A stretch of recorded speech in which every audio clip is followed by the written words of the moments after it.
यदि तुम यहां सुख खोज रहे हो वो आपकी भारी भूल है। परमात्मा ने अपने सच्चिदानंद घनब्रह्म की वाणी में, कबीर वाणी में कहा है, उसमें कुछ फार्मूले बताए हैं इस काल के लोक में जीने के लिए और आत्म कल्याण करवाने के लिए। इस फार्मूलों में से एक ये भी फार्मूला है कि ज्यों राखे त्यों ही रहूं, हमरा क्या चारा, और खाने जाद खरीद हूं गुलाम तुम्हारा। परम संत की खोज करके उस पूर्ण परमात्मा की भक्ति में लीन हो जावे और फिर परमात्मा से यही प्रार्थना करे कि जैसे आप रखो प्रभु अपने बच्चे को, उसी तरह रखना। ज्यों राखो त्यों ही रहूं, जैसे राखोगे ऐसे ही रहूंगा मैं।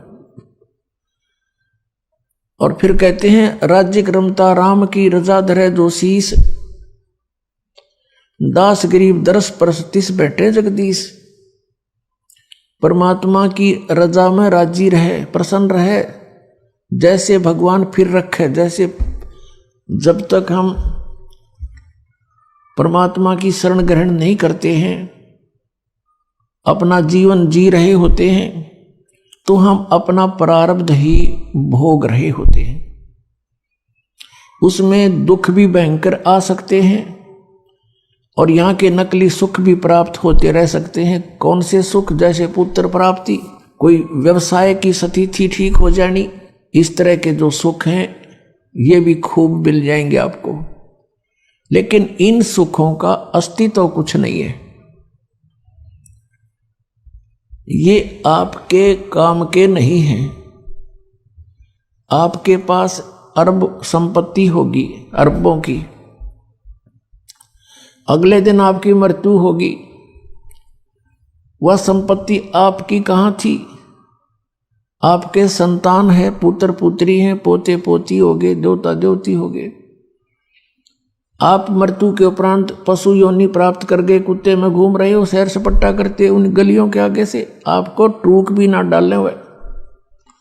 कहने का भाव ये है कि इस स्थिति को समझकर, यहाँ के सब इन कर्मों और आध्यात्मिक मार्ग को समझकर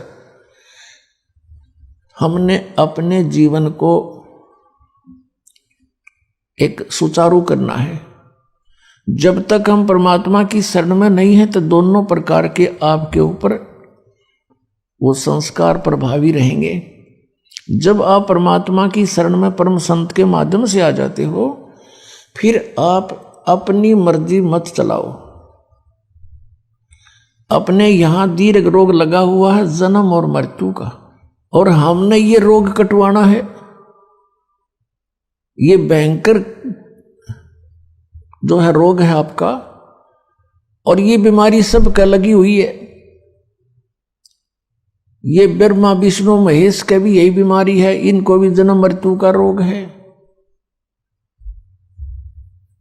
और आप जी ब्रह्मा विष्णु महेश से ऊपर किसी को मानते नहीं थे, विशेषकर पवित्र हिंदू धर्म के श्रद्धालु, और ये भी जन्म मृत्यु के रोग में। सरपुरुष यानी ब्रह्म भी जन्म मृत्यु के रोग में, अक्षर पुरुष भी जन्म मृत्यु के रोग से ग्रस्त। केवल एक परम अक्षर ब्रह्म जिसको सत्य पुरुष कहते हैं, वो कबीर देव हैं, कबीर साहब, वो इस जन्म मृत्यु के रोग से मुक्त हैं और वे वैद्य हैं, इस रोग के नाश करने वाले।